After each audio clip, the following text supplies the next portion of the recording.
আসসালামু আলাইকুম। সুপ্রিয় দর্শক, যুক্তরাষ্ট্র এবং ইরানের মধ্যে পরমাণু কর্মসূচি নিয়ে চুক্তিতে পৌঁছানোর লক্ষ্যে বৈঠকের পঞ্চমটি অনুষ্ঠিত হয়েছে রোমে। এবং এই বৈঠকে অগ্রগতি হয়েছে খুবই সামান্য।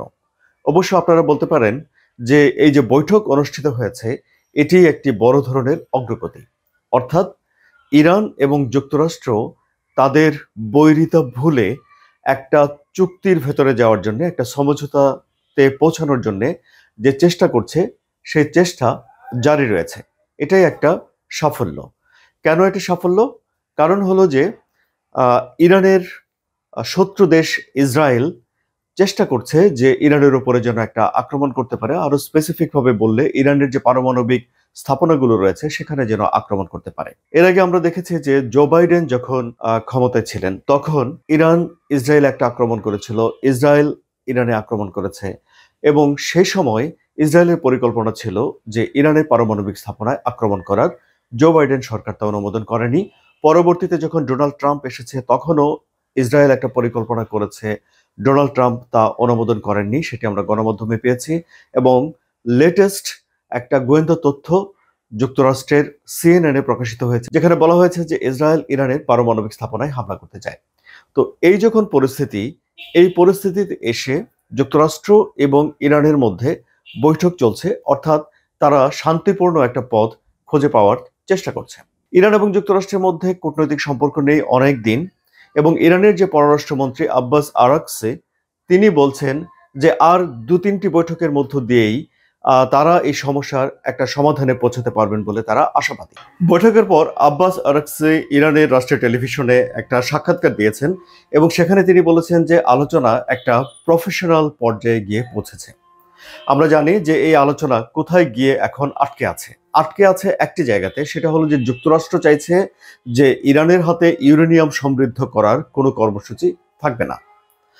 মানে হলো যে ইউরেনিয়াম যে প্রকৃতিতে পাওয়া যায় সেখানে আইসোটোপ U-235 নামে একটা উপাদান থাকে, যা যত বেশি বিশুদ্ধ করা যায়, যত বেশি সমৃদ্ধ করা যায়, তা দিয়ে পারমাণবিক বোমা তৈরি করা বা বিদ্যুৎ উৎপাদন করার সম্ভাবনা তত বেশি বেড়ে যায়। 2015 সালে যে চুক্তি হয়েছিল জাতিসংঘের নিরাপত্তা পরিষদের সঙ্গে ইরানের, সেখানে এই ইউরেনিয়াম সমৃদ্ধ করার একটা মাত্রা বেঁধে দেওয়া হয়েছিল।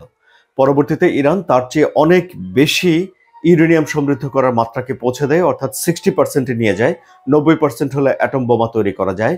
যুক্তরাষ্ট্র চাইছে যে এই ইউরেনিয়াম সমৃদ্ধ করার যে প্রক্রিয়া, যে ক্ষমতা, সেটি যেন ইরানের হাতে না থাকে, কিন্তু ইরান বলছে যে এটি তাদের কষ্ট অর্জিত অধিকার, এই অধিকার থেকে তারা নিজেদেরকে দূরে সরিয়ে রাখবে না। এবং এই জায়গাতে এসে কঠিন আলোচনা হচ্ছে, কঠিন দর কষাকষি হচ্ছে। মার্কিন টপ ডিপ্লোম্যাট অর্থাৎ পররাষ্ট্রমন্ত্রী মার্কো রুবিও বলেছেন যে ইরান পারমাণবিক বিদ্যুৎ কেন্দ্র চালিয়ে যেতে পারে, কিন্তু ইরানের হাতে এই ইউরেনিয়াম সমৃদ্ধ করার ক্ষমতা রাখা যাবে না। বিষয়টি বাস্তবায়ন করা খুবই কঠিন, কারণ হলো যে পারমাণবিক বিদ্যুৎ কেন্দ্র চালাতে হলেও বিশুদ্ধ ইউরেনিয়ামের দরকার পড়বে ইরানের, এবং ইরান তা নিজে নিজে বিশুদ্ধ করতেও চাইবে। এবং ইরান এনপিটি স্বাক্ষর করা একটা দেশ, যেই চুক্তিতে কোনো দেশকে, মানে এই চুক্তিতে যারা সই করে সেই সব দেশকে কিছু মাত্রায় ইউরেনিয়াম সমৃদ্ধ করার ক্ষমতা দেওয়া হয়েছে, এটি বৈধ। সুতরাং এখন আলাপ আলোচনা শান্তিপূর্ণ পরিবেশে চলছে এবং কোনো রকম মীমাংসা বা চুক্তিতে পৌঁছানোর জন্য কোনো রকম সিদ্ধান্ত এখনো এই বৈঠক থেকে আসেনি। পরবর্তীতে আবারও বৈঠক অনুষ্ঠিত হবে, এই ব্যাপারে দুই দেশ একমত হয়েছে, কিন্তু কবে বৈঠক হবে সেই ব্যাপারে এখনো কোনো চুক্তি হয়নি। অর্থাৎ আমরা যেটি দেখতে পেলাম যে এই 5টি বৈঠকের পর অগ্রগতি বলতে এখন এটিই আছে যে ইরানের সঙ্গে যুক্তরাষ্ট্রের আলাপ আলোচনার একটা পর্যায়ে রয়েছে এবং তারা এক ধরনের সমঝোতার মধ্যে রয়েছে।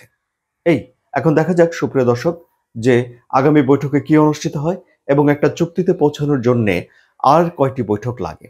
আপনারা জানেন যে এই চুক্তিটি করার উদ্দেশ্য হলো ইরান তার পারমাণবিক কর্মসূচিকে সীমিত করবে এবং বিনিময়ে ইরানের উপরে যে নিষেধাজ্ঞা জারি করা আছে সেগুলো তুলে নেবে পশ্চিমা বিশ্ব।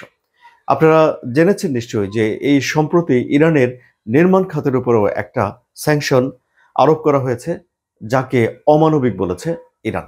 আলোচনা কেমন লাগলো সুপ্রিয় দর্শক? যদি আলোচনা ভালো লাগে তাহলে সাবস্ক্রাইব করে চ্যানেলের সঙ্গে থাকুন।